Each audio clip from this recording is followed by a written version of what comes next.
Hey everybody, this is Perch. It goes in waves. I get various emails from different creators, people within comics, and they seem to come in little bunches. Like I'll get a bunch in like a week or two, and they'll go quiet for a while, and then I'll get them again. And the text messages, when somebody knows my phone number, then that's pretty continuous. But in terms of new people reaching out, it comes in waves, and I always wonder like what happened to kick this off. Did somebody must have shared something? It was some video that said something, and then it got shared, or whatever it is.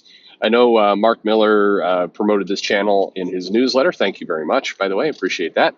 Um, but it comes in little waves. But one of the things that I frequently get is some commentary from people who work within comics, either freelance creators or people who are editors working for the company. And many times they ask kind of the same question, which is, why do you have to be so negative? And I struggle. I don't struggle with that question. I understand how you would think that. I'm not stupid. I get the video titles like, destroying licensing hurts your company. Yeah, that's a negative statement. I get twisted around in knots. And I got a feedback from a friend recently who's like, some of your best videos have the absolute worst titles. Probably. I don't deny it. I get myself really bent around with the titling of how to do this. But what's curious is if I travel over, if I ever do go listen to videos that are reactions to my videos, or I look on message boards, somebody sends me a link like, look, they're talking shit about you over here. The overwhelming thing people say is that, Perch is too positive, Perch is too optimistic, Perch is just a cheerleader for the comic industry. And so it's a little strange to live between the worlds of, you know, I'm a big cheerleader for the comic industry, always saying things are great. And then on the other hand, the people who I'm supposedly cheerleading for think I'm too negative. It's it's I have trouble putting that one together. Other than it's just another indication of the very kind of binary nature of all of our discussions. Uh, but let me kind of try and address at least some aspect of this. Um, I love comics. I have for a long time. I think, at the very least, a lot of people made a lot of statements about me. Generally speaking, they don't, they at least get that one right. I do love comics. I've loved comics for a long time. I think they're a brilliant method of storytelling. And this goes back to, way, way, way back when I was a kid. They used to have these little books. Ironically, they were like Tonkabon sized, and they were classics. They were like the classic books that you would have to read, the Moby Dick and Tom Sawyer and Prince and the Pauper and kind of there's Crime and Punishment, these various books. And there was a series where every page had an illustration and then the text on the other side. And this wasn't a comic book exactly, but I was very young. I mean, I'm like 5 and 6, and my parents are buying these, and that's how I was introduced to a lot of the classics. And I loved the merge of art and story was brilliant. It was powerful storytelling. And then, of course, discovered comics, loved those. And then was kind of bemused and felt it was really stupid when, there was this big push in the 80s, certainly, that comic books were not real reading. And they rot your brain like anything that's enjoyable for kids. It's got to be terrible somehow. So anyway, it was just this comic books are awful. But I look at it and go, well, high volume of illustrations and ultimately comic books. So it got me into reading. It educated me on all kinds of things. So I have a fondness for them, and I always have. And I had that feeling like I needed to go have a fight. Maybe this is kind of the origin stories of Perch, of just somebody who's like, this is a bunch of bullshit that you're insulting this stuff that is actually really good and positive and does a lot of value. I'm not, I reject your horse shit about how it's bad. It's not. And if you think it is, we're going to argue about it. Anyway, but this is, so I love that. And then as I grew up, certainly, ran a store, then ran more stores, then went to do other things in my career and just invest in store, just kind of around, a lot of different aspects of comics. But one thing that's true is I always struggled heavily. I struggled with, stupid decisions. With what, I've said it a lot of different ways on this channel, so you probably recognize it, but it's like the idea that You have value, you have a good thing going, and then you give it away. You actually, you're in a strength position. It's like the track runner who's led the entire time and then gets to the final lap and decides to start looking over his or her shoulder and then start kind of taunting the other team and riling them up, pissing them off, and then they wind up choking and losing at the last minute. I hate that. And comics has a lot of that behavior. And one of the reasons why I think that happens so frequently to comics is, well, there's kind of two big things that I see happen over and over. When saying over and over, I'm talking decades. Start picking these things up in the 90s. For the last 30 years, I noticed these two behaviors happening a lot. One is a complete unwillingness to listen to advice from outside of a bubble or a circle. And by the way, that's probably why I get annoyed, and you hear it in my voice, with some of the various talking points from the different crowdfunding groups and the different people who are like, we're gonna do comics right. Marvel and DC are dead. We're gonna do it our own way. But I see a lot of that same bubble thinking, a lot of that same It's the same behavior. It's coming from a different place, but it's the same stuff. It's I know best. You don't. I'm going to mock what I don't understand, and I'm going to basically reject advice coming from outside the industry, which is insane. If you look at any other company, whether it's software, whether it's pharma, whether it's education, whether it's construction, all these different one common thread that successful businesses do is they look to other industries and see what's being innovated over there and see if it makes sense for them, but not comics. Comics seems to very exclusively want to only listen to itself. And as a result, the ideas get more and more stale. And even when somebody comes out, I mean, how many new companies have we seen? Brand new things, whether it's, bad ideas doing some stuff. All different companies are doing different things. And yet, when you look at the idea, it's a lot of the same stuff. It's like, I remember when AWA, and I like artisans. I like them.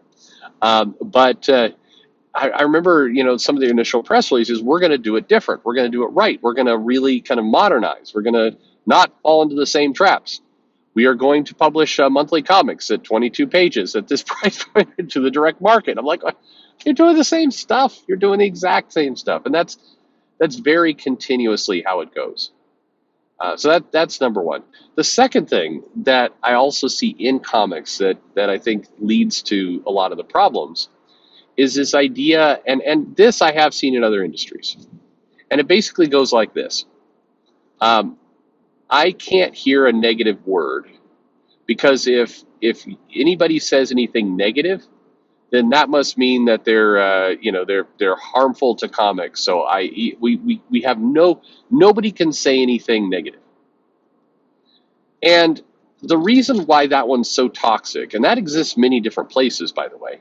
There's whole consulting agencies, Deloitte, I know in particular, McKinsey, they have programs where they come in and they teach you that, criticism and critique is not your enemy. It's many ways the only way you can get better. If you're an engineer, if you work in software, you've probably heard of a retro. This is at the end of a sprint, or, at the end of a planned group of work. The team gets together and they say what went well, what didn't go well. And you're really encouraged to be very honest about what didn't go well. And if you've ever run these, one of the challenges is getting people to feel comfortable enough to actually speak their mind and say what didn't go well. A lot of cases, companies, proceed with, huge problems simply because the employees don't feel comfortable enough to speak up and say, when things are wrong. And comics has this heavily. You are, if you say something negative, you're an enemy. And look at the behavior with some of the YouTube channel. There are legitimately good YouTube channels. I'm not one of them, but there are other good ones. There are ones that are good. But one of the things that my channel does is, as I said at the beginning, I love comics. As you can tell from people in the comments and other channels and everything who relentlessly mock me for saying I want comics to get better and succeed, I do. It would make me very happy if Marvel, DC, Image, Indies, crowdfunding, everybody started selling more. I want everybody to do better. I want these businesses to be strong and healthy. I want it because I love the comics. As I grew older, I wanted it because I got to meet several of these people, and I'd like for them to have a stable, good job. I'd like them to have savings in their bank. I'd like them to have a good life. I'd like them to not have to, e-beg for money. I'd like for new people to be able to enter into comics and, get good help and good training and get off to the right start and tell great stories. I want all these things because I'm selfish, because I want good comics. I want to read exciting, good things.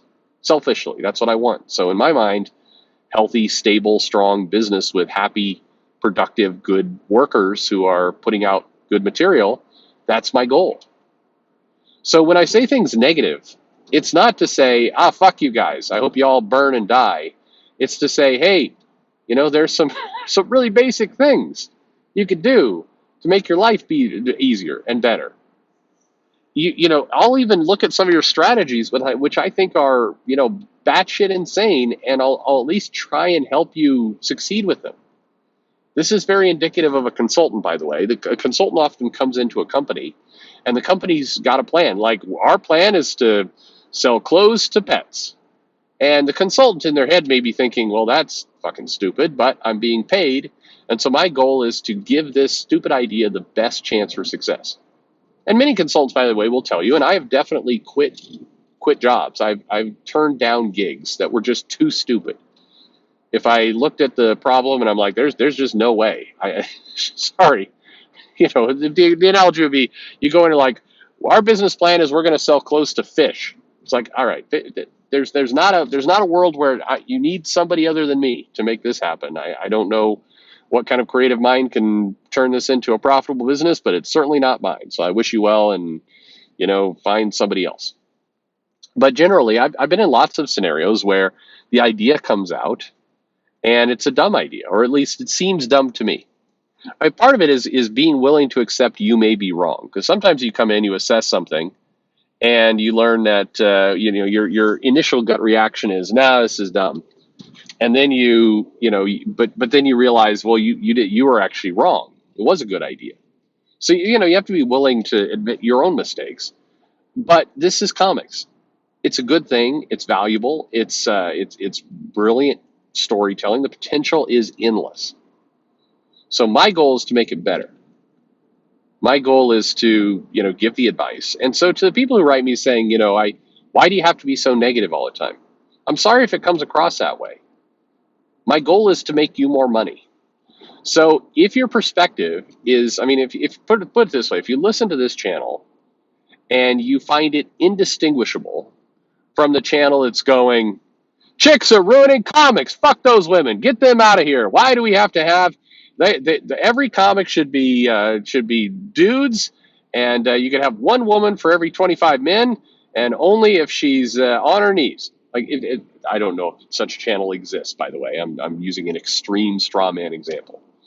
But if you find what I do equivalent to that, I got nothing for you. I don't know. I'm gonna have to just assume you were dropped on your head at some point as a kid. This is I definitely get frustrated at things. It's hard. It's hard to watch this thing that I absolutely love. It's hard to watch the people that create stories for this, dying alone without proper health care. It's tough to see people having to beg for money to, get the very, very basic treatment. It's really hard. It's hard to mentally, and I stand by this, and I think everyone who works in comics, around comics, should feel this same way. In this instance, I want this to be our bubble. When you look on the big screen and you see these, hell, even Doom Patrol, a definite B or C book at DC, is on its 4th season on HBO Max. They're filming. They are filming shows. They're putting more into each episode of Doom Patrol than the comic probably has made in its lifetime. Each episode. Then, if they're willing to spend that money, and they're willing to put those characters out there, and they're willing to push that license and that material, and they're basically promoting that stuff. If you have Spider-Man out there making over $1 billion, you have Guardians of the Galaxy on its 3rd movie, 4th if you count the holiday thing. making billions of dollars all told. Why do the creators who worked on these books, why do they have to do a GoFundMe for $20,000 of healthcare? Why do they struggle to afford food? Why? That's wrong. I mean, you see a bunch of channels talking about that. You see definitely some people making fun of it. I wish they wouldn't. It's not something to be made fun of. But the people who are in comics, certainly, it's the creators, but especially the full-time employees, this should bother you. This should make you unhappy. This should make you want to do the self-examination to build a better industry. Turning a blind eye to it is a problem. Do you know how many creators message me and say that, hey, I fell on hard times and I had to struggle to get some money, and I suddenly discovered that all the people within the company that I'd worked for 10 years no longer talk to me. They won't acknowledge me anymore. And the reason they won't acknowledge me anymore is because they don't want to be associated with something negative. They don't want to, anything to disrupt that picture. That's wrong. I mean, that makes me very pissed inside. How about you? Anyway, that's my perspective. That's where I come from. Again, if you find the channel too negative, my only advice is don't listen to it. Seriously. If it's bothering you to that level, but if you can, try and understand that, a lot of the quote unquote negativity on this channel, it's in the service to try and make a better business, a more stable business, to help you for free. Lots of companies will pay, $400 an hour for this. I billed $450, $500, $600 an hour for different things. This is all free. Take it or leave it. You do have to put up with the terrible audio and the bad, car sounds in the background, but there are worse things. Like, for example, not being able to afford food. Food for thought, if you can afford it. Thanks for listening.